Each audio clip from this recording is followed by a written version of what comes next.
Well, hello, fellow historians. We are on notebook page 20 on monarchical consolidation and resistance to new power, or it can be pronounced monarchical.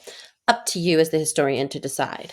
Now, make sure you label your notebook page at the top and write a heading um, that I have here: monarchical consolidation and resistance to new power. Make sure that is labeled and listed. We are going to continue talking about historical developments and processes in time period 1450 to 1750. First, we're going to look at one of the major land based empires, the Ottoman, and some of the Ottoman reforms. So, remember, you are writing notes on what is either underlined or bolded to make it easier, or you can paraphrase it into your own words. But just for those of you that need some guidance, write what is bold or underlined. Anything else you may need to add, feel free to do it. It is up to you to take your notes. So, one of the prominent themes of the early modern era was the tightening of central control by the monarch by either stripping the nobility of traditional power or consolidation through religion.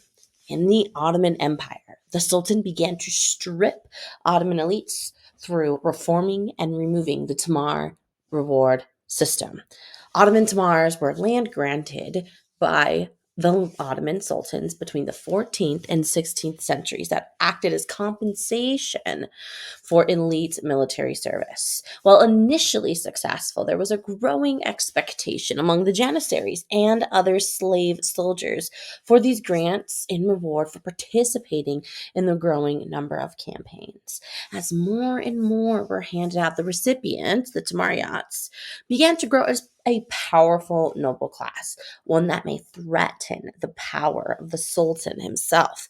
This, combined with the fact that it was increasingly difficult to provide his land grants, caused the Sultan to begin dividing existing shares and eventually abandoning this policy altogether. Move on to our next topic: religious control in Iberia. So we're going to look at the Spanish and the Portuguese now. So some monarchs, such as Ferdinand and Isabella of Spain, remember they were the royal patronages who funded Christopher Columbus's voyage to find the alternative trade route because they are loaded. Ferdinand and Isabella took a gamble on Columbus. They hit the jackpot. So Ferdinand and Isabella, they're getting extremely powerful and wealthy during this time period because of the resources that they are obtaining from overseas in the New World, all the land that was conquered by their Spanish conquistadors. Hernan Cortez overtaking the Aztecs, Francisco Pizarro overtaking the Incas, and loads of silver will be brought back to Spain. However, we're looking at religious control now. So Ferdinand and Isabella, they're going to consolidate central control by unifying their states religiously, meaning in this case, they are going to get rid of everyone who was a non Catholic. And this is how they do it. So in 1492 and 1497, literally along the lines of Christopher Columbus' exploration, Jews from Spain and Portugal were expelled from the Iberian Peninsula by the infamous and merciless Spanish and Portuguese Inquisitions. So if you hear the word Spanish Inquisition, think Spain and Portugal were what's the right word for it? Were controlling their states by making everyone Catholic. So they were getting rid of all the Jewish people from there.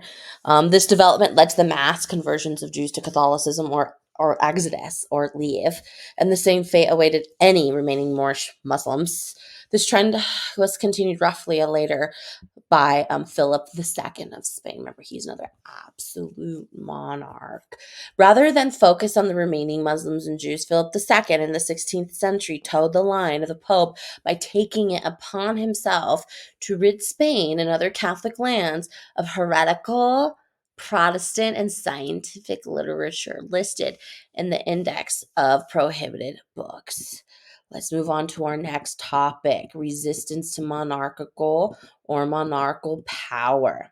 So people will be resisting this. So as monarchs such as Philip II of Spain and Louis XIV of France began to exercise greater central control, many 17th century nobles rose up in resistance.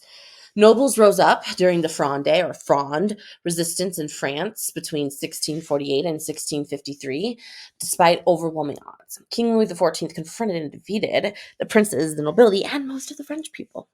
The dispute started when the government of France issued several fiscal edicts, 6 of which were to increase taxation in the Fronde, represented the final attempts of the French nobility to do battle with the king. Their defeat effectively strengthened monarchical control.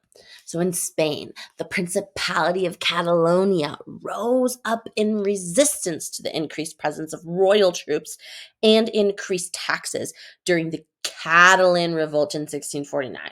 Discontented by the presence of Castilian troops during the 30 Years' War, the border Principality of Catalonia received support from France to rebel as Spain was interlocked with the French in the Franco-Spanish War, which spanned during our time period. Don't need to know the exact dates.